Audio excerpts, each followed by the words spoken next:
আমার কাছে 3টি প্রশ্ন রেখেছেন। তবে একটা কথা বলছি, ভালো লাগছে, কয় চন্দ্রা সরকারকে কিন্তু আমি বায়না করে আনছি, ও আজকে আমাদের মেহমান।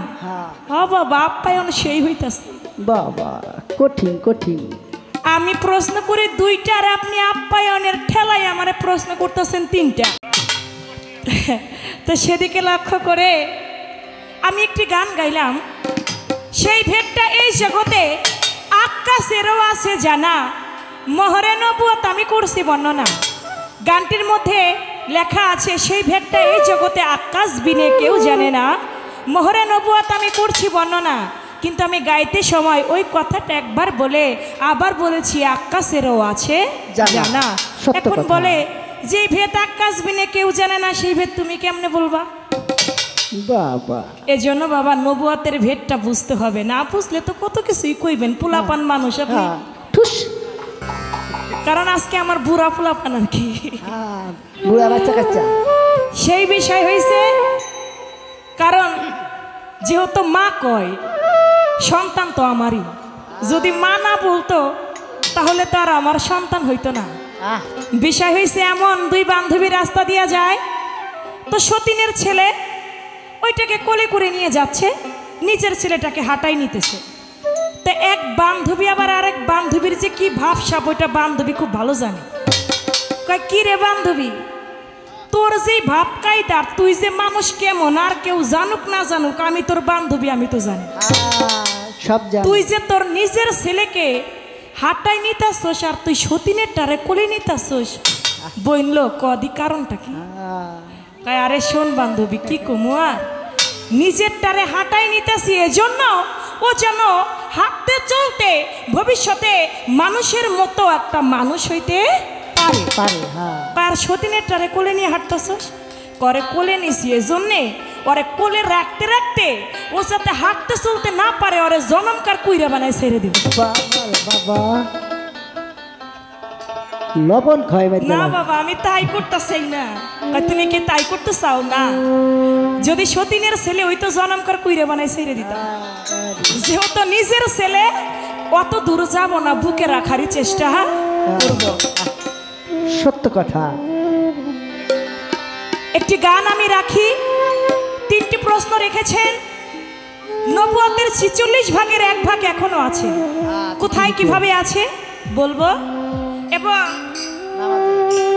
খুতবা কোরআনে নাই। আমার দয়াল নবী কবে কোন দিন খুতবা দিয়েছেন সেটা আমাকে বলতে হবে।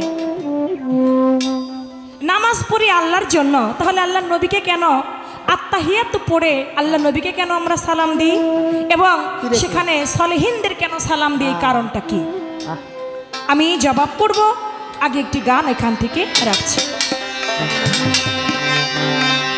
নবুয়তে দিনে রাসূল রে,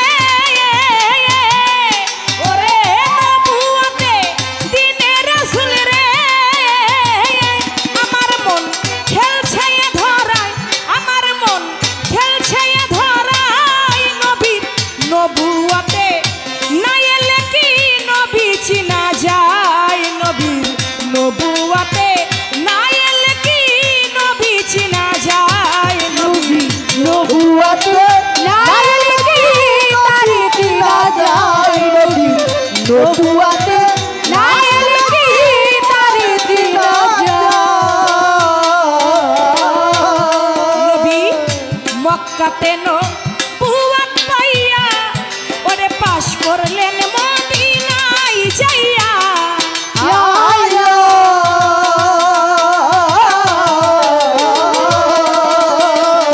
নবী আমার মক্কাতে নবুয়ত পাইয়া ওরে পাশ করলেন মদিনায় যাইয়া।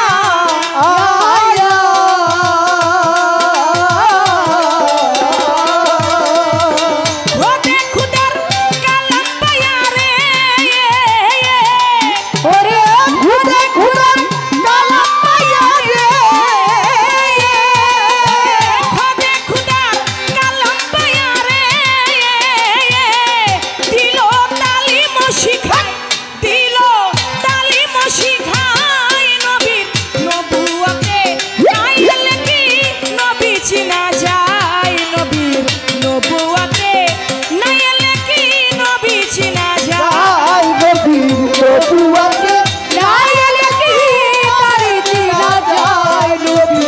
নবুয়াতে না এলে কি তারে চিনা যায়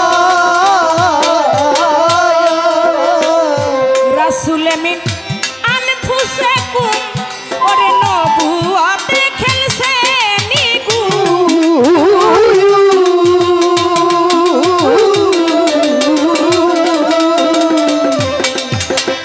আপনারা শুধু গানগুলি খেয়াল করবেন নবুয়াতের পালা গান গাইলে অনেকে শরীয়ত পালায় যে গান গায় সেই গানগুলি গায়, কিন্তু নবুয়াতের সাক্কা কিছু গান আছে এই গানগুলি গায় না।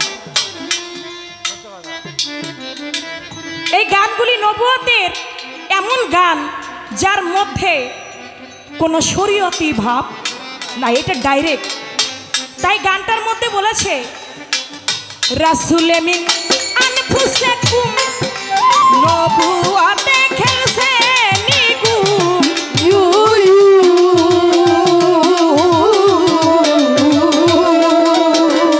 নবুয়াতে দেখে হরদম রে ওরে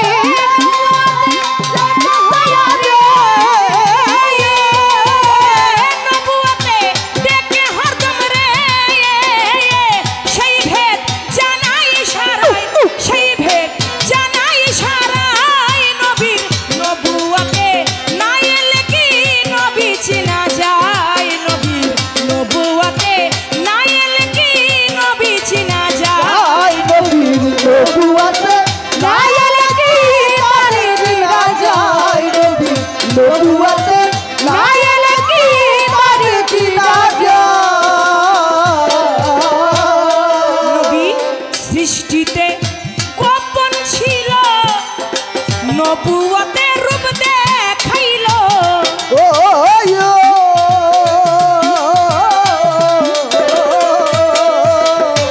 নবী আমার সৃষ্টিতে গোপন ছিল নবুয়াতে রূপ দেখাইল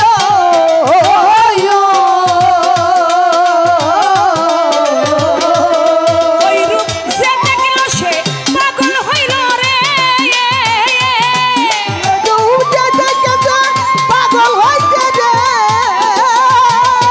রূপ যে দেখল সে পাগল হইল রে যুগে যুগে আছে এ ধরায় যুগে যুগে আছে এ ধরায় নবীর নবুয়াতে না এলে কি নবী চিনা যায় নবীর নবুয়াতে না এলে কি তারে চিনা যায় নবীর নবুয়াতে না এলে কি তারে চিনা যায় নবীর নবুয়াতে না এলে কি তারে চিনা যায়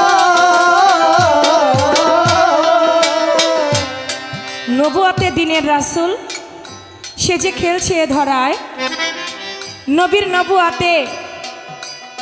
নবুয়াতে না এলে কি নবী চেনা যায় নবী মক্কাতে নবুয়াত পাইয়া পাশ করলেন মদিনায় যাইয়া খোদে খুদার কালাম পাইয়া দিলেন তালিম ও শিখায় রাসূল মিন আনফুসাকুম নবুয়াতে খেলছে নিগুম নবুয়াতে ডেকে হরদম সে ভেদ জানাই ইশারায় নবীর নবুয়াতে না এলে কি নবী চিনা যায় সৃষ্টিতে গোপন ছিল নবুয়াতে রূপ দেখাইল ওই রূপ যে দেখলো সে পাগল হইল যুগে যুগে আসে এ ধরায় এজন্য বলেছে সবে বলে নবী নবী নবী ঠিক নিরঞ্জন হবি আপন দেল ঢলিলে জানতে পাবি আহাম্মদ নাম বলে কারে মদিনায় তরিক লয়ে কে এলো এ সংসারে যার কথা সে যদি কয় কার বা সাধ্য কে জানতে পায় তাই তো আমার দিন দয়াময় মানুষ রূপে ঘুরে ফিরে সুবহানাল্লাহ নফি এসবাত যে বুঝে না মিছারে তার উপাসনা ফকির লালন কই ভেদ উপাসনা না জেনে চটকে মরে মরে মদিনায় তরিক লয়ে কে এলো এ সংসারে তাই রসুল যিনি নয় গো তিনি আব্দুল্লাহর তো নয় আগে বুঝো পরে মজ নইলে দলিল মিথ্যা হয় নবুয়াতের ৪৬ ভাগের এক ভাগ এখনো আছে প্রশ্ন করেছেন যেই ভাবে তে প্রশ্ন করে আবুল সরকার মোহরে আসতেই ধীরে জবাব দিবে চন্দ্রা সরকারে না রে আরে যেই ভাবে তে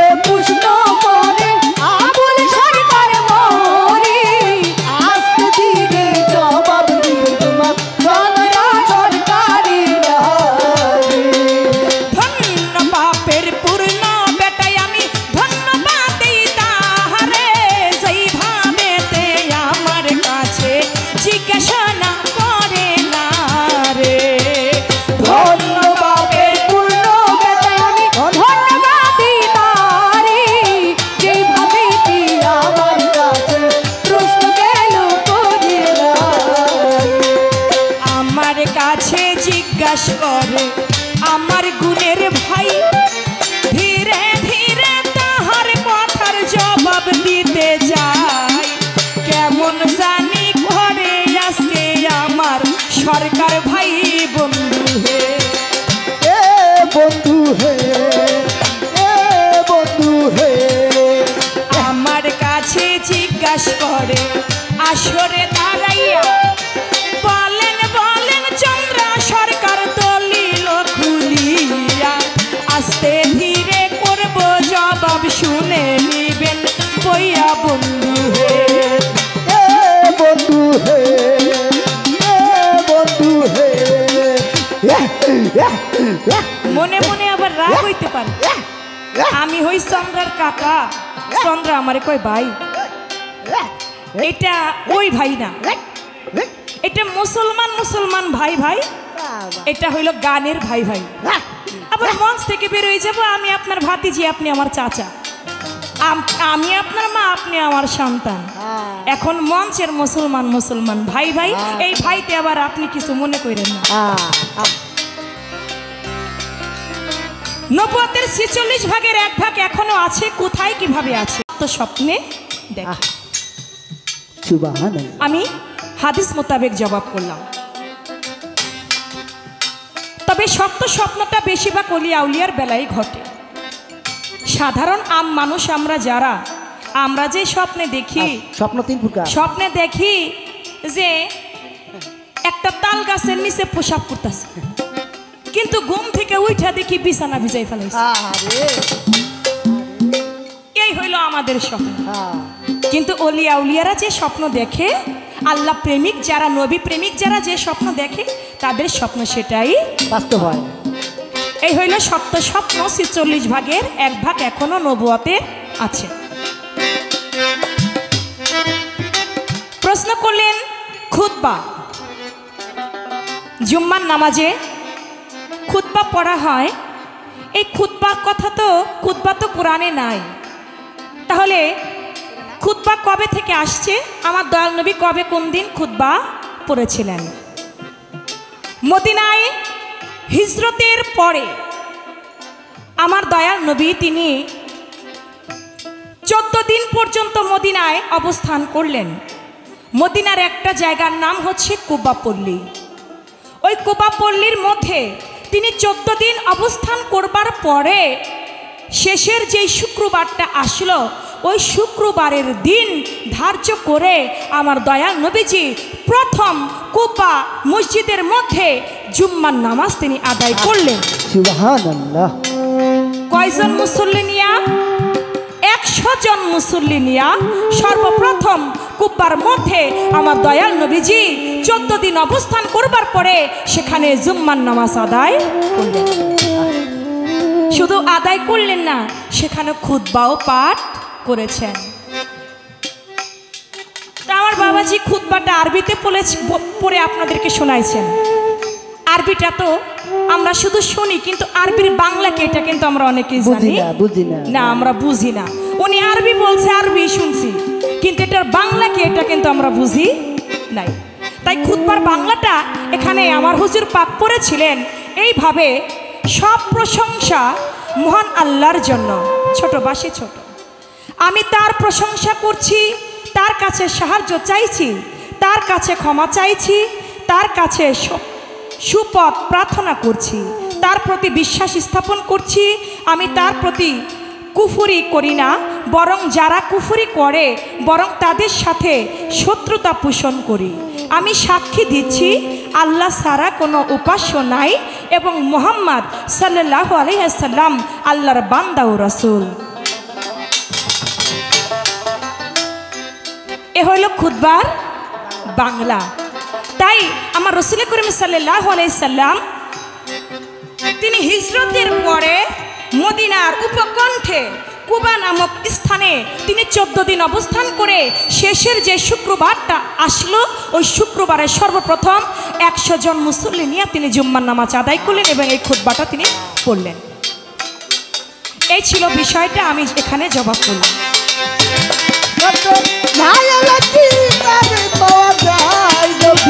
নবুয়তে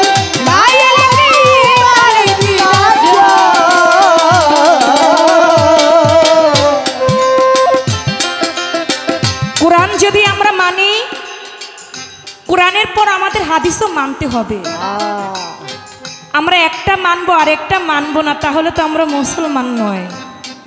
কোরআনটা যেমন মানতে হবে, কোরআন আল্লাহর বাণী, আর দয়াল নবীর যে কথা, তার যে জীবন কাহিনী, তা হচ্ছে হাদিস। এই জন্য হাদিস বুখারী আন্তর্জাতিক খ্যাতি সম্পূর্ণ যেসব হাদিস আছে সেগুলি আমাদের মানতে হবে। হাদিস বুখারী শরীফ থেকে মুসলিম শরীফ, আবু দাউদ শরীফ, এমনিভাবে আন্তর্জাতিক খ্যাতি সম্পূর্ণ সিয়াসত্তা যে হাদিসগুলি আছে এগুলো অবশ্যই আমাদের মানা উচিত। আমরা যদি না মানি তাহলে তো আমরা কোরআন মানলাম, নবীর হাদিস মানলাম না, তাহলে হবে না। নামাজ পড়ি আল্লাহর জন্য, তাহলে নামাজের মধ্যে আত্তাহিয়াতুর বৈঠকে বসে সেখানে আমরা আল্লাহর নবীকে সালাম দিই, আসসালামু আলাইকা ইয়া রাসূলুল্লাহ, এবং সালেহিনদের আমরা সালাম দিয়ে থাকি।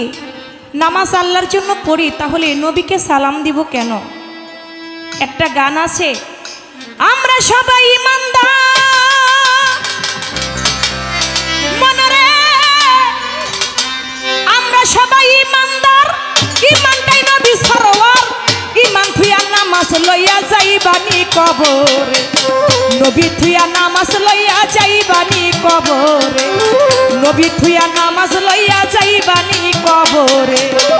আমরা সবাই ইমানদার, ইমান নবী সরওয়ার, আমরা সবাই ইমানদার, ইমান নবী সরওয়ার, নবী তোমার কিসের বড়াই করো, নামাজ পড়া যাইবানি কবরে গো, নবী থুইয়া নামাজ পড়া যাইবানি কবরে গো।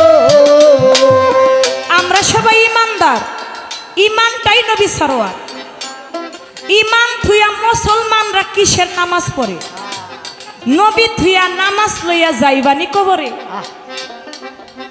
নবী থুইয়া নামাজ লইয়া কখনো কবরে গেলে কবরের আযাব মাফ হবে না। তাই নবীকে সঙ্গে রাখতে হবে, নবীর প্রতি সালাম পাঠাইতে হবে। পাঠাবো না কেন? আল্লাহ নিজেই তো নবী দুরূদ পড়েছে। আল্লাহ যদি তার ফেরেশতা মণ্ডলীদেরকে নিয়ে তিনি যদি নবী দুরূদ পড়তে পারে, নবীকে সালাম পাঠাইতে পারে, তাহলে আমরা আল্লাহর বান্দা নবীর উম্মত হয়ে আমরা নবীকে সালাম দিতে পারি না? যার জন্য নামাজ আসছে তাকে যদি নামাজে সালাম না দিই তাহলে নামাজ হবে নাকি? না, তা নামাজ হবে না। সলেহীন, সলেহীনদের সালাম দিই। সলেহীন কারা? সলেহীন হচ্ছে উলিয়া উলিয়ারা, সুবহানাল্লাহ। তারা আল্লাহ পরিষদের সদস্য, তারা আল্লাহর বন্ধু, আল ওলিয়াল লাই মতো। আপনি আমার কাছ থেকে বেলায়েতের কথা শুনতে চান তো শুনেন, আমি মিথ্যা বলে কখনো আমার পালা ভারী করতে আমি চাই না। যেটা সত্য সেটা বলবো, যেহেতু আপনি আমাকে প্রশ্ন করেছেন আমার সত্য জবাবটাই দিতে হবে। এজন্য বাবা, আল্লাহর ওলিগণ আল্লাহর বন্ধু, আল্লাহর বন্ধুদেরকে আমার আল্লাহ পাক বলেছেন আমার ওলিগণের কোনো ভয় নাই, তারা কোনো চিন্তিত না, তারা কোনো দুঃখিত হবে না। আল্লাহর ওলিগণের যদি ভয় না থাকে, তারা চিন্তিত যদি না হয়, তারা দুঃখিত যদি না হয়, তাহলে আল্লাহ পাক এও বলেন তোমরা যেমন দুনিয়ার বুকে রিজিক প্রাপ্ত, আমার ওলিগণ যারা তারাও কবরের মধ্যে রিজিক প্রাপ্ত। তা আল্লাহর ওলিগণদেরকে আমার আল্লাহ তার মাথাটা কাটলেন। চুলার ঝিক আছে না বাবা, ঝিক, মা বোনেরা যে চুলার মধ্যে রান্না করে তিনটে ঝিক থাকে, ওই তিনটা ঝিক থাকে, কিন্তু তাকে মাইরা কাইটা তিনটা ঝিক বানানো হইল। ওই তিনটা ঝিক বানাইয়া ওই চুলার মধ্যে কিছু একটা রান্না করে তারা সবাই মিলে খাইল, আনন্দ করে খাইল। আপনি বলবেন মাওলা আলীর যিনি বডিগার্ড, তার যিনি পিএস ছিলেন, তিনি শুধু বললেন হযরত আলীকে আজকে আপনি কি মেষ হয়ে গেলেন, আপনি কেন আপনার খোদাই শক্তি দেখাচ্ছেন না? সঙ্গে সঙ্গে তাকে মেরে ফেললো, হত্যা করলো। হত্যা করেছিল কারা? তাদের নাম ছিল কি, কেন করেছিল, এবং তিনি যে তার নামটা ছিল কি? হত্যা করলো যিনি, পরবর্তীতে এই যে হযরত আলীকে জোরপূর্বকভাবে গ্রহণ করাইলো, এই বিষয়টা আপনার বেলায়েতি ভাব হাকিকতি বিষয়টা আমরা বুঝতে চাই। সাধারণ বিষয় না। তার মাথা কেটে চুল আর ঝিক বানায়, আবার ওই চুলার মধ্যে তারা কিছু একটা রান্না করে খায়। কি রান্না করে খাইছিল?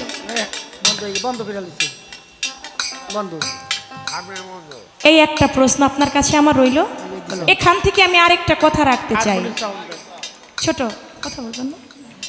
আরেকটা প্রশ্ন থাকবে, আপনি বলবেন পাক পাঞ্জাতনের সবাই দেখা যাচ্ছে এই যে হযরত আলী করিমুল্লাহ ওয়াজহু তিনি যে মারা গেলেন কোথায় আপনারা জানেন অনেকে?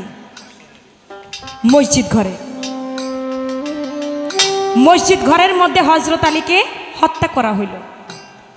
আপনি বলবেন যার এত শক্তি, যিনি শরীয়তের বাপ, যিনি মারফতের চেহারা, যার সাথে খোদাই শক্তি থাকে, আচ্ছা তাকে যে ওইভাবে মসজিদ ঘরের মধ্যে ফেলে তাকে যে হত্যা করা হইল, তিনি কিছু বলল না কেন?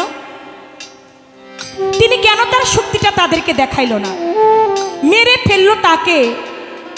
যখন তাকে কতল করা হইল, কোপের পর কোপ যখন তার শরীরের মধ্যে দিল, পাশে অন্য যারা হযরত আলীর মুসল্লিগণ ছিল, আরও যারা লোকজন ছিল, তারা এক গ্লাস শরবত করে আনলো।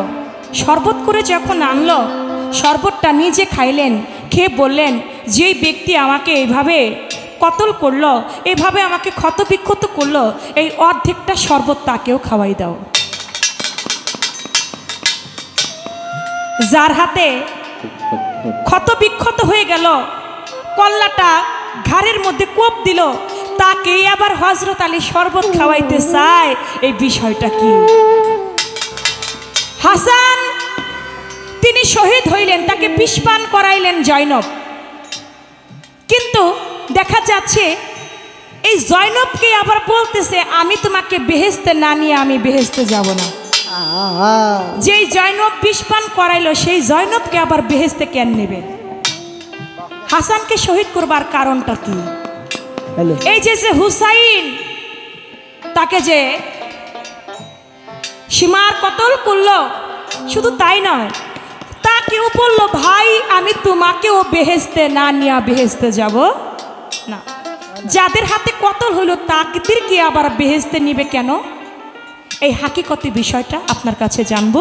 আপনি সুন্দরভাবে বলবেন কেন পাক পাঞ্জাতনের 5 জনই তারা এভাবে মৃত্যুবরণ করলো, তাদেরকে হত্যা করা হইল, কেন হত্যা করা হইল, এই বিষয়টা আপনার কাছে জানবো। এই দুটি কথাই রইল, আর বেশি কথা আমি রাখবো না।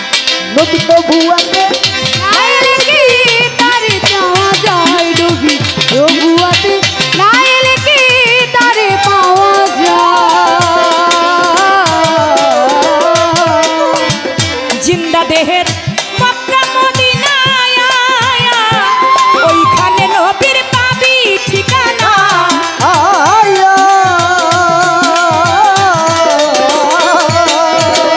মনরে জিন্দা দেহের মক্কা মদিনায় ওইখানে নবীর পাবি ঠিকানা।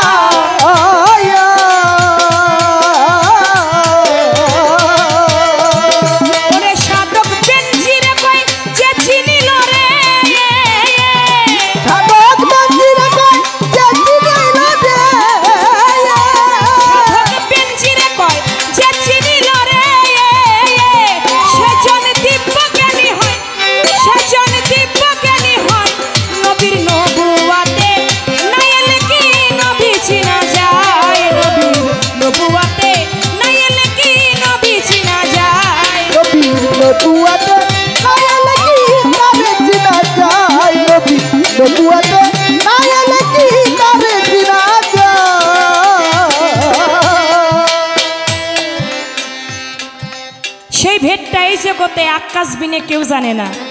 কয় তাহলে তুমি কিভাবে জানাবা? এই কথাটি গানটা এজন্যই সাধক লিখেছেন, সেই ভেদটা এই জগতে আকাশ বিনে কেউ জানে না। মোহরে নবুয়ত আমি করছি বর্ণনা। আপনারা জানেন আমার দয়াল নবী যখন অন্তিম শয্যায় চলে গেলেন, তিনি হযরত বিলালকে ডাকলেন, ডেকে বলতেছেন হে বিলাল, তুমি মদিনার মধ্যে যারা আছে সবাইকে ধপ বাজিয়ে জানতে চাও কেউ কি আমার কাছে কোনো ঋণ আছে কিনা। যদি কেউ আমার কাছে কোনো ঋণ থাকে আমি তার ঋণ পরিশোধ করে যেতে চাই। হযরত বিলাল সবার কাছে জানতে চায়, তোমরা কি কেউ রসুলের কাছে কোনো ঋণ আছো, বা তিনি কি তোমাদের কাছে কোনো ঋণ আছে? কেউ সেদিন কিছু বলল না, কিন্তু আক্কাস বলল, আমার কাছে একটা ঋণই তিনি আছেন। বলে কি ঋণ আছে? বলে একদিন যুদ্ধে যাওয়ার সময় ঘোড়ার পৃষ্ঠে বাড়ি দিতে গিয়ে সেই বাড়িটা দয়াল নবী আমার পৃষ্ঠের মধ্যে দেয়। আমার কোনো অপরাধ ছিল না, আমি ওই বাড়িটা দয়াল নবীর গায়ে ফেরত দিতে চাই। হযরত বিলাল এই কথা শুনে দু চোখের পানি ছেড়ে দিয়ে বলে, আক্কাস রে, দয়াল নবী কয়টা বাড়ি দিয়েছিল? বলে 2টা বাড়ি দিয়েছিল। বলে 2টা বাড়ির পরিবর্তে তুমি আমাকে 50টা বাড়ি দাও। তাহলেও এখন যেই অবস্থায় দয়াল নবী আছে, আমার দয়াল নবীর গায়ে তুমি কোনো আঘাত করো না। বলে তা হবে না, যিনি আমাকে আঘাত করেছে আমি তাকে আঘাত করতে চাই। মা ফাতেমা দু চোখের পানি ছেড়ে দিয়ে কান্দে, সাহাবাগণ দু চোখের পানি ছেড়ে দিয়ে কান্দে। আক্কাস, নবী, যেই নবী না হইলে দুনিয়ায় কোনো কিছু হইতো না, তুমি তার গায়ে লাঠির আঘাত করবে? ও আক্কাস, তুমি কেমন মানুষ? যত 1-2টা বাড়ির বদলে 100 না দাও, তুমি 200 বাড়ি দাও, 1000 বাড়ি দাও, তারপরেও নবীর গায়ে বাড়ি দিও না। বলে তা হবে না, যিনি আমাকে আঘাত করেছেন আমি তাকেই আঘাত করতে চাই। আমার দয়াল নবী বলে, তোমরা এত চিন্তিত কেন হচ্ছ? আক্কাস যদি আমাকে বাড়ি দিতেই চায় তাহলে দেখ। আমার দয়াল নবী আক্কাসের কাছে গেলেন, আক্কাস, তুমি নাকি আমাকে বাড়ি দিবে? ঘোড়ার পৃষ্ঠে চড়েছিলে, ঘোড়ায় গায়ে বাড়ি দিতে গিয়ে তোমার গায়ে বাড়ি লাগে, সেই বাড়ি নাকি তুমি আমায় ফেরত দিতে চাও? ও আক্কাস, তুমি আমাকে বাড়ি দাও, তারপরও ঋণ পরিশোধ হোক। আক্কাস বলে, ইয়া রাসূলুল্লাহ, আপনি যখন আমাকে বাড়ি দিয়েছিলেন তখন দুনিয়ার কোনো মানুষ ছিল না, তারা কেউ দেখে না। আমি আপনাকে বাড়ি দিতে চাই এমন একটা জায়গায় যাতে এত লোকজন না থাকে। আমার দয়াল নবী ঘরের মধ্যে চলে গেলেন।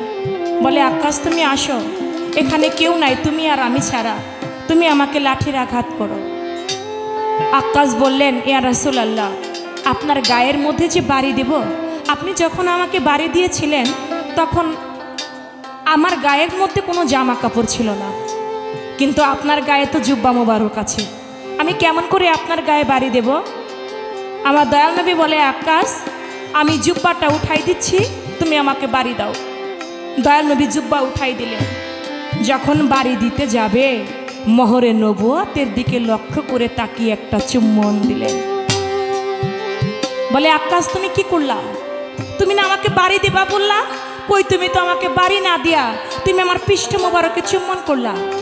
কই, ইয়া রাসূলুল্লাহ, আপনি আমার বেয়াদবি মাফ করবেন, আমি আমার মায়ের মুখে শুনেছি, এই জন্য একটা গানেও বলেছে কবি, নবুয়তের সিল দেখিল আক্কাসের মায় আমার দয়াল নবীর গায়ে।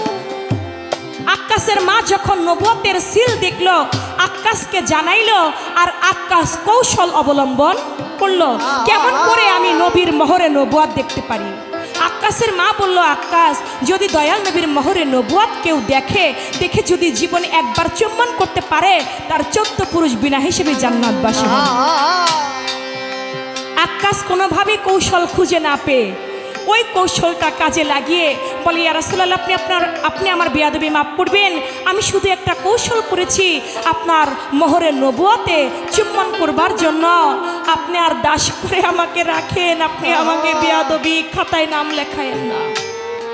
বলে, আক্কাস, যদিও তুমি ছলনা করেছ, তারপরে তো তুমি নবীর নবুয়ত দেখতে চাইছো, যাক, আমি এই নবীর নবুয়তের মহব্বতে আমি তোমাকে দোয়া করে দিলাম, তুমি নয় শুধু তোমার 14 পুরুষ বিনা হিসেবে জান্নাতবাসী হবে। এজন্য গানের মধ্যে বলেছে, সেই ভেটটা এই জগতে আক্কাস বিনে কেউ জানে না, মোহরে নবুয়ত আমি করছি বর্ণ। তাই সেখান থেকে আমি বলা কওয়ার চেষ্টা করলাম। এ ভাব থেকে আমি আরো একটি গান রাখবো, হয়তো এরপরের আসর আমি নাও পাইতে পারি, কারণ দিনের গান 4টা থেকে শুরু হয়েছে, আমি ভাবছিলাম 10টা বাজে শেষ হয়ে যাবে, কিন্তু আপনারা যারা আছেন আপনাদের উপস্থিতি দেখা মনে হইল যে এত তাড়াতাড়ি শেষ করা যাবে না। এখন মনে হয় 10:30 বাজে না? আচ্ছা, 1টা বাজে, 1টা প্রায় 12টার মতো বেজে গেছে। আরে হ্যাঁ, 1টা 12:30 বেজে গেছে। বাবা, দিনের গান কিন্তু এত গাই না। আজকে আপনারা উঠতেছেন না দেখে গাইতে হইতাছে, বসে আছেন এজন্য পালার ভাবটা থেকে আরেকটি গান আমি রেখে বসি, তারপর একটি বিচ্ছেদ গান রেখে বসবো, তারপর আমার বাবাজি দাঁড়িয়ে তিনি তার পালা শেষ করবেন।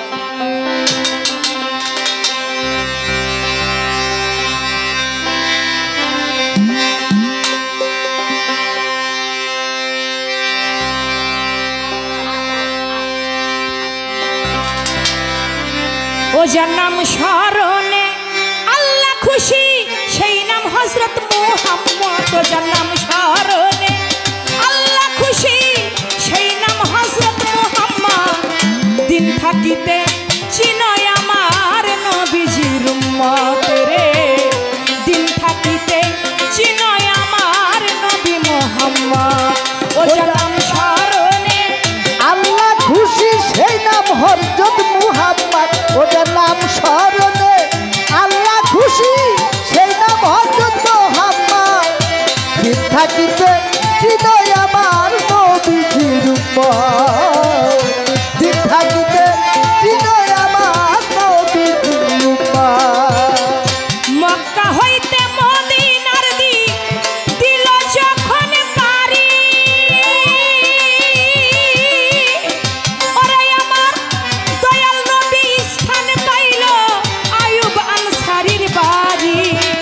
মক্কা হতে মদিনাতে যখন দিল পারি,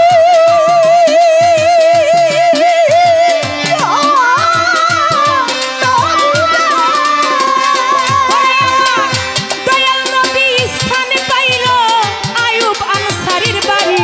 যেমন আকাশের চাঁদ হাতে পাইল করেছিল মহাব্বত, যেমন আকাশের চাঁদ হাতে পাইল করেছিল মহাব্বত। যেমন আকাশের চাঁদ হাতে পাইল করেছিল মহাব্বত। দিন থাকিতে চিনয় আমার নবীজির উম্মত রে, দিন থাকিতে চিনয় আমার নবী মুহাম্মদ। ওটার নাম স্মরণে আল্লাহ খুশি সেই নাম হযরত মুহাম্মদ। ওটার নাম স্মরণে আল্লাহ খুশি সেই নাম হযরত মুহাম্মদ। দিন থাকিতে চিনয় আমার নবীজির উম্মত। দিন থাকিতে চিনয় আমার নবীজির উম্মত। নবীজির জীবনে কোনো দিন বলে নাই মিথ্যা কথা,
চিনয় আমার নবীজির উম্মত রে, দিন থাকিতে চিনয় আমার নবী মোহাম্মদ।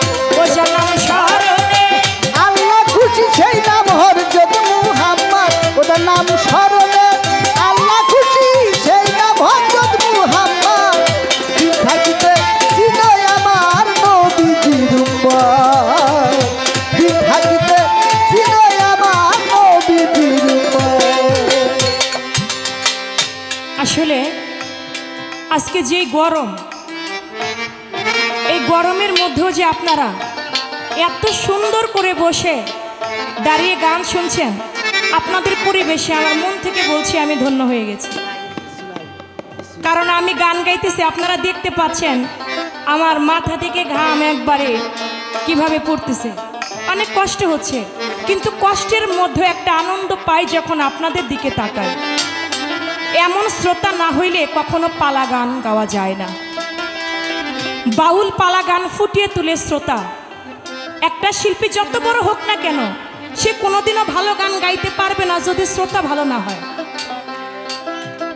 আপনারা শ্রোতারা ভালো বিধায় আজকে গানও ভালো হচ্ছে। তাই গানের মধ্যে যে গানটি গাইলাম, এই গানটি আমার আব্বার লেখা। যার নাম স্মরণে আল্লাহ খুশি, সেই নাম হযরত মুহাম্মদ, দিন থাকিতে চিনো আমার নবীজির উম্মত। নবীজির জীবনে কোনোদিন বলে নাই মিথ্যা কথা, আলামিন বলে ডাকতো আরববাসী যথা। বলিতে তার মূল বারতা কলিজায় লাগে আঘাত। কলিজায় কেন আঘাত লাগে? দয়াল নবী তিনি যদি আল্লাহর কাছে বাদশাহিত্ব চাইতো, আমার আল্লাহ তাকে বাদশাহিত্বই দিত। তিনি যদি ধনী হইতে চাইতো, আমার আল্লাহ তাকে পৃথিবীর শ্রেষ্ঠ ধনী বানাইতো। কিন্তু আমার নবী কোনোদিন সেটা চাই নাই। কেন চাই নাই? তিনি ধনী হয়ে যদি গরিবের ব্যথা বুঝতে না পারে, এজন্য তিনি কোনোদিন ধনী হতে চায় নাই। এমনভাবে তিনি দিন কাটিয়েছে। 3 দিনের অনাহার হয়ে গেলেন মা ফাতেমার বাড়ি। যে বলে মা ফাতেমা আমি রসুল, আজকে 3 দিনের অনাহার। ও ফাতেমা, মাগো তোমার ঘরে কিছু আছে, আমাকে খাইতে দিতে পারো? কয় বাবা আপনি তো 3 দিনের অনাহার হয়ে আসছেন আমার বাড়িতে, আমি যদি কিছু খাইতে দিতে পারি। বাবা জানেন আজকে 7 দিন হইল আমার ঘরে এক মুষ্ঠ চাল নাই, কোনো খাবার নাই। আমি পাতিলের মধ্যে একটু পানি দিয়া ওই পানি গরম করি, আর আমার হাসান আমার হুসাইন কিছুক্ষণ পর পর এসে জিজ্ঞেস করে ও মা কখন রান্না হবে। আমি আমার হাসান হুসাইনকে বুঝাই বাবা আর একটু সময়, আর একটু সময়। এমন করতে করতে বাবা আজকে 7টা দিন চলে যাচ্ছে। এটা দেখে আমার দয়াল নবী আর দেরি করলো না, তিনি চলে গেল ইহুদির বাড়ি চাকরির জন্য। ইহুদির বাড়িতে গিয়ে চাকরি চাইলেন। ইহুদি বললেন আমি তোমাকে চাকরি দেব, প্রতিদিন তোমাকে কূপ থেকে 40 বালতি পানি উঠাইতে হবে। বালতি ভর্তি পানি তুমি যদি উঠাইতে পারো, তোমাকে 2টা 40 বালতির বিনিময়ে 2টা খেজুর দেওয়া হবে। 40 বালতি খেজুর পানি উঠাইলেন। আবার যখন পানি উঠাইতে লাগলেন, বালতিটা ছিঁড়ে কূপের মধ্যে পড়ে গেল। ইহুদি দূর থেকে দেখতে পাইল বালতি ছিঁড়ে কূপের মধ্যে পড়ে গেছে। ইহুদি দৌড়ে এসে আমার দয়াল নবীর মুখের মধ্যে একটা থাপ্পড় দিয়ে বললেন বালতি কেন ছিল? আমার নবীজি তার হাত দুটা ধরে কয় তোমার এই নরম হাত দিয়া আমার গালের মধ্যে চর দিছ, আমার গালের মধ্যে থাপ্পড় দিছ, না জানি তোমার এই নরম হাতের মধ্যে কত ব্যথা পাইছ, তুমি আমাকে মাফ করে দিও। এটা বললেন, 2টা খেজুর দিলেন। ওই 2টা খেজুর নিয়ে আমার দয়াল নবী চলে গেলেন। ইহুদি মনে মনে ভাবে দুনিয়াতে কত মানুষ দেখছি, এমন মানুষ তো দেখি নাই। আমি তাকে চর দিলাম, থাপ্পড় দিলাম, আমাকে উল্টা থাপ্পড় দিবে কি? তিনি আমাকে বলে আমার নরম হাতে না জানে আমি কত ব্যথা পাইছি, আমি যেন তাকে মাফ করে দিই। এ কে হইতে পারে? এ তো কোনো সাধারণ ব্যক্তি না। যাইয়া আমার নবীজির কাছে বলে ইয়া রাসূলুল্লাহ। চলে গেল তার মায়ের কাছে। মায়ের কাছে যাইয়া বলে মা এমন এমন ব্যাপার, আজকে সকালবেলায় একটা লোক আমার বাড়িতে আসে, আমি তাকে কূপ থেকে পানি উঠাইতে বলি, 40 বালতি পানি তিনি উঠায়। পরবর্তীতে আবার যখন তিনি পানি উঠাইতে যায়, বালতি ছিঁড়ে কূপের মধ্যে পড়ে যায়। আমি তার মুখে থাপ্পড় মারি, কিন্তু সে আমাকে আঘাত না করে সে আমাকে বলে, না জানি আমি কত ব্যথা পেয়েছি। ও মা, এমন মানুষ তো আমি কোনোদিন দেখি নাই। বলে, সে দেখতে কেমন? বলে, কান বাবরি তার চুল, এমন এমন তার চেহারা, এমন এমন তার নকশা নমুনা। বলে, সে আর কেউ নয় ছোট, আমি তাওরীত ইনজিল পড়ে দেখেছি, শেষ জামানায় এমন একজন মহামানব আসবে, সে একটা খেজুরের বাগানে আসবে চাকরির জন্য, কিন্তু ইহুদি তাকে চিনবে না। সে আর কেউ নয়, সে নিশ্চয়ই মুহাম্মদ মুস্তাফা নবী সাল্লাল্লাহু আলাইহি সাল্লাম। সুবহানাল্লাহ। তুমি কি কাজ করেছো? তুমি মহা অন্যায় করেছো। তুমি যদি তার কাছে গিয়ে ক্ষমা না চাও, সে যদি তোমাকে মাফ না করে, আল্লাহ তোমাকে মাফ করবে না। আমি মা তো মাফ করবই না, আল্লাহ মাফ করবে না। দুনিয়ার বুকে আপনারা যে যার কাছে অন্যায় করেন না কেন, পৃথিবী ছেড়ে চলে যাওয়ার আগে তার কাছে ক্ষমা চেয়ে নেবেন। আমার আল্লাহ বলে, আমি আল্লাহ সব পারি, কিন্তু একটা জিনিস আমি পারি না, পৃথিবীতে যেই মানুষ কারো সঙ্গে বেয়াদবি আচরণ করে, কারো অন্তরে আঘাত দেয়, ওই আঘাতের ক্ষমা যদি সেই ব্যক্তি না করে, ওইটা আমি আল্লাহ ক্ষমা করতে পারি না। বলে, দয়াল নবী যদি মাফ না করে, আল্লাহ তোমাকে মাফ করবে না। ইহুদি হাতটা কেটে ফেললেন, হাতটা কেটে আমার দয়াল নবীর কাছে গিয়ে বলল, ইয়া রাসূলুল্লাহ, আমি অন্যায় করে ফেলেছি, আমি আপনাকে চিনতে পারি নাই, আপনার নূরের চেহারার মধ্যে আমি থাপ্পড় মেরেছি, আমি আমার হাতটা কেটে ফেলেছি, আপনি আমাকে ক্ষমা করে আপনার ইসলামে আমাকে দীক্ষিত করেন। আমার দয়াল নবী বললেন, তুমি যেহেতু নিজের ভুল বুঝতে পেরেছ, আমি নবী, আমাকে চিনতে পেরেছ। দয়াল নবী থুতু মুবারক তার হাতের মধ্যে লাগিয়ে দিলেন, কুদরতে তার হাতটা আবার ভালো হয়ে গেল। তার থুতু মুবারকের মধ্য দিয়ে তার হাত ভালো হয়ে গেল, তিনি ইসলাম গ্রহণ করলেন। তাই বলেছেন, বাবা, নবী জীবনে এত দুঃখ কষ্টের মধ্য দিয়ে কাটিয়েছে, তারপরও নবী কখনো মিথ্যা কথা বলে নাই। তাই গানের মধ্যে বলেছে, নবীজির জীবনে কোনদিন বলে নাই মিথ্যা কথা, দরদের আলামিন বলি আরে ডাকতো আরো বাসি যথা। নবীজির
আমি একটি বিচ্ছেদ গান করে পারি না, অপরাধী হয়ে যাই। তাই সেদিকে লক্ষ্য করে কমিটি থেকেও বলেছেন একটি বিচ্ছেদ রাখার জন্য, তাই সেদিকে লক্ষ্য করে বিচ্ছেদ গানটি গাইছি। তারপরে আমার বাবাজি তার মনোভাব থেকে তিনি গান করবেন।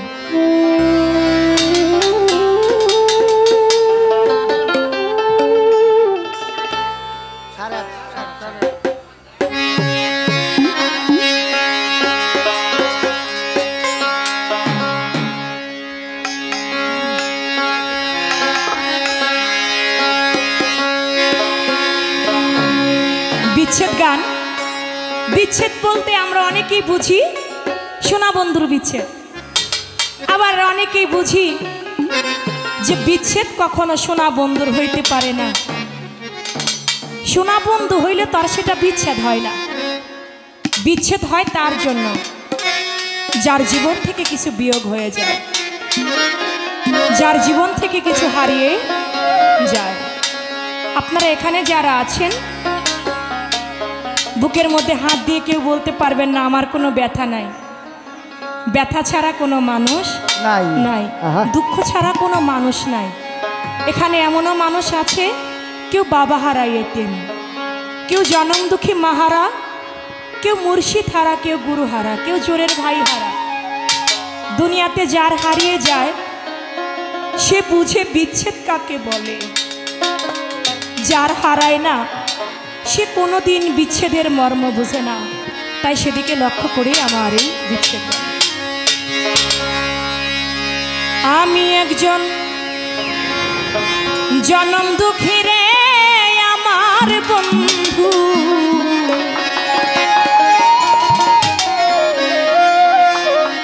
এই দুনিয়ায় আমি একটা জনম দুঃখী রে আমার বন্ধু।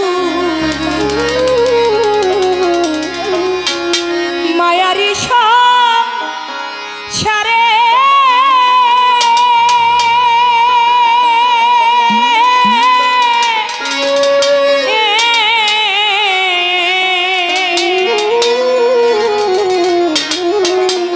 কোন পহরানে চাইলি রে বন্ধু আমায় দুঃখ দিতে, কোন পরাণে চাইলি রে বন্ধু আমায় ব্যথা দিতে। আমি একজন জনম দুঃখী রে আমার বন্ধু, আমি একটা জনম দুঃখী রে আমার বন্ধু। মায়ারি সব সারে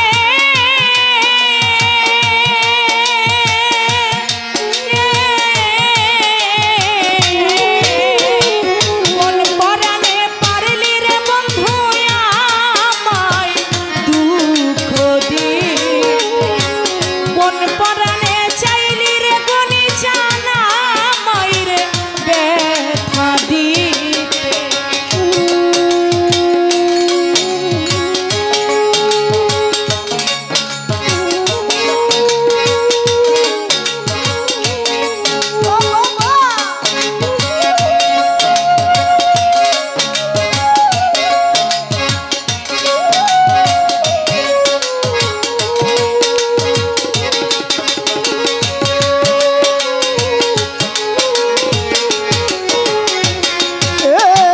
কোন পরাণে পারলি রে বন্ধু আমায় ব্যথা দিতে, কোন পরাণে পারলি রে বন্ধু আমায় দুঃখ দিতে।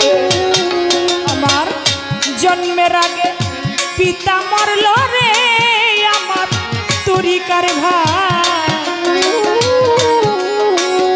জন্মের আগে পিতা মরল রে আমার বন্ধু। শিশুকালে মায়া মায়া ভাইয়ের আদর বইনের আদর আমি রে পাইলাম না জগতে। ভাইয়ের আদর বইনের আদর আমি রে পাইলাম না জগতে, ভাইয়ের আদর বইনের আদর আমি রে পাইলাম না। জন্মের আগে পিতা মরল রে আমার দরদি। শিশুকালে মা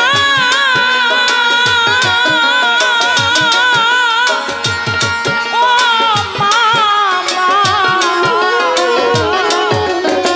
ভাইয়ের আদর বইনের আদর আমি পাইলাম না। আমি একজন জনম দুঃখী রে আমার বন্ধু। মায়ারি সংসারে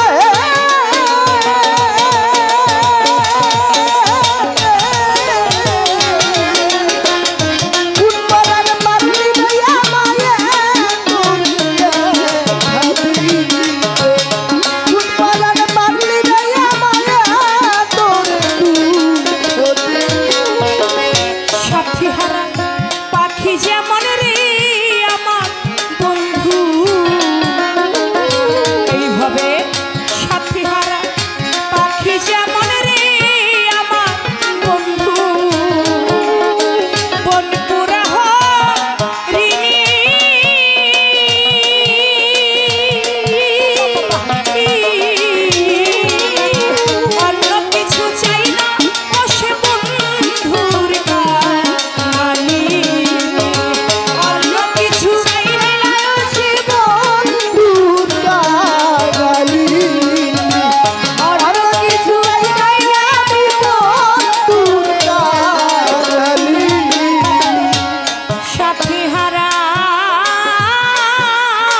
বন্ধু এই মায়ারি সংসারে কোন পরাণে চাইলি রে বন্ধু আমায় আরো দুঃখ দিতে।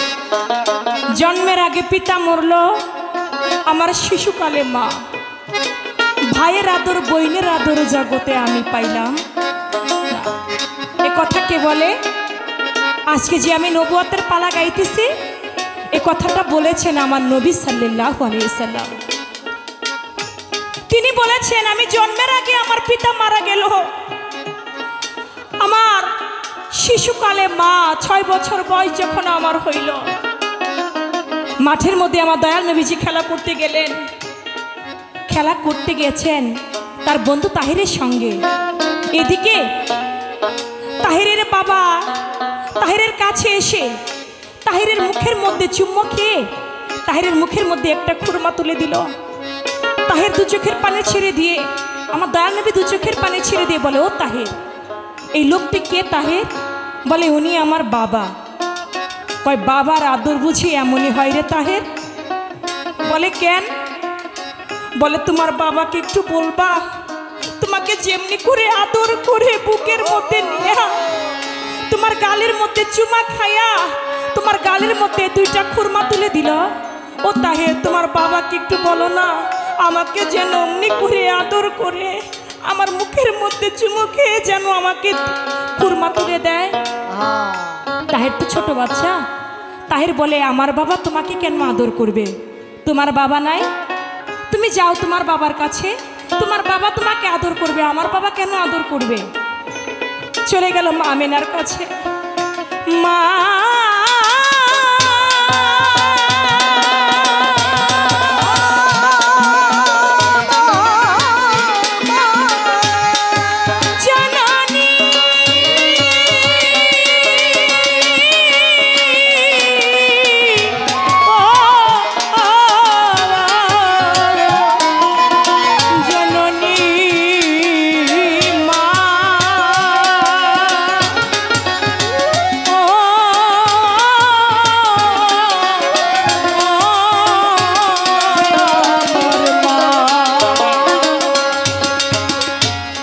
সকলেরই বাবারে দেখি, মাগো আমার বাবারে দেখি না। কোথায় গেলে বলো মা পাবো আমার বাবার ঠিকানা? কতজনের বাবারে দেখি আদর করে বুকে নিয়ে চুমো মারে দেয়, একদিনও আমার বাবারে দেখলাম না আমায় আদর করে একটা খুরমা তুলে দেয়। ও মা, কতজনের বাবারে দেখি, কই একটা দিন তো আমি আমার বাবাকে দেখলাম না। মা আমার বাবা কোথায় আছে? আমার মা আমেনা বলে, মোহাম্মদ রে, তুই আমার নিভানো আগুন জ্বালিয়ে দিলি। এতদিন তোর বাবার কথা জানতে চাইলি না, জিজ্ঞাসা করলি না, আজকে তুই তোর বাবার কথা জানতে চাইলি। মোহাম্মদ, তোরও বাবা আছে, দেখবি তোর বাবাকে। কোথায় তোর বাবা? বলে হ্যাঁ। আইমন দাসীকে সঙ্গে করে চলে গেলেন শ্যাম শহরে। বাবা আব্দুল্লাহর কবর যেখানে, মা আমেনা দূর থেকে দাঁড়িয়ে বললেন, মোহাম্মদ, ওই তো তোর বাবা ওইখানে শুয়ে আছে, ঘুমিয়ে আছে, তুই তোর বাবাকে ডাক। তুই ডাকলে তোর বাবা তোর ডাকে সাড়া দিলেও দিতে পারে। আমার এতিম নবী আব্বা আব্বা বলে, বাবা বাবা বলে শুধু ডাকে, একটা ডাকেরও সাড়া আসে না। এদিকে আমার আল্লাহ বলে, আজরাইল তুমি আর দেরি কইরো না, তুমি যাও এই মুহূর্তে মা আমেনার জানটাও কবজ করে নিয়ে আসো। আজরাইল সেদিন কিতাব প্রমাণ করে, দলিল প্রমাণ করে 2 চোখের পানি ছেড়ে দিয়ে বলেছিল, মাওলা গো, তোমার কি এমন চাকরি তুমি আমাকে দিলে? এই মুহূর্তে এতিম নবী তার বাবাকে হারাইয়া কাঁদতেছে, এখন যদি তার মায়ের জানটাও কবজ করি, দুনিয়াতে তার আর কেউ থাকবে না। বলে আমি যা বুঝি তুমি তা বুঝো না, যাও মা আমেনার জানটাও কবজ করে নিয়ে আসো। বাবার কবর যখন জিয়ারত শেষ হয়ে গেল, বাবার জন্য কান্নাকাটি করলো। বাবা আর উঠে না, মা আমিনাকে নিয়ে যখন সামনের দিকে রওনা করলো, মায়ের কাছে কয়, মা কতবার বাবা বাবা কইয়া ডাকলাম, বাবাই আমার একটা কেউ সারা দিল না। এ কথা বলেন আর এদিকে মা আমিনা আস্তে আস্তে করে ঢলে মাটির মধ্যে পড়ে যায়। যখন মাটির মধ্যে পড়ে গেল, আমার দয়াল নবী ডাকে, মা ও মা, মা কথা বলো না। দেখে মা আর কথা বলে না। আমার এতিম নবীর বুঝার আর বাকি রইল না, বাবার মতো মাও ফাঁকি দিয়ে চলে গেছে। ওরে আমি জন্মে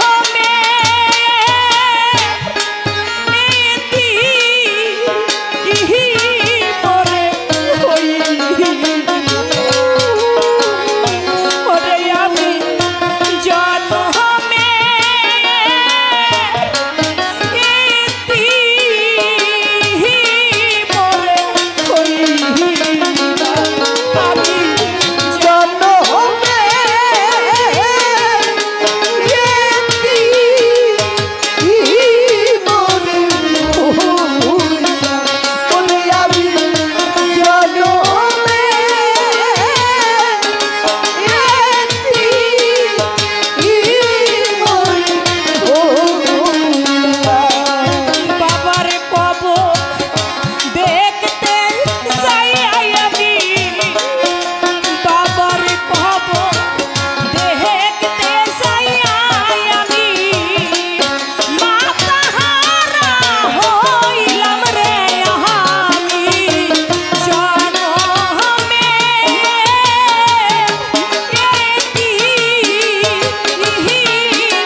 আলহামদুলিল্লাহ।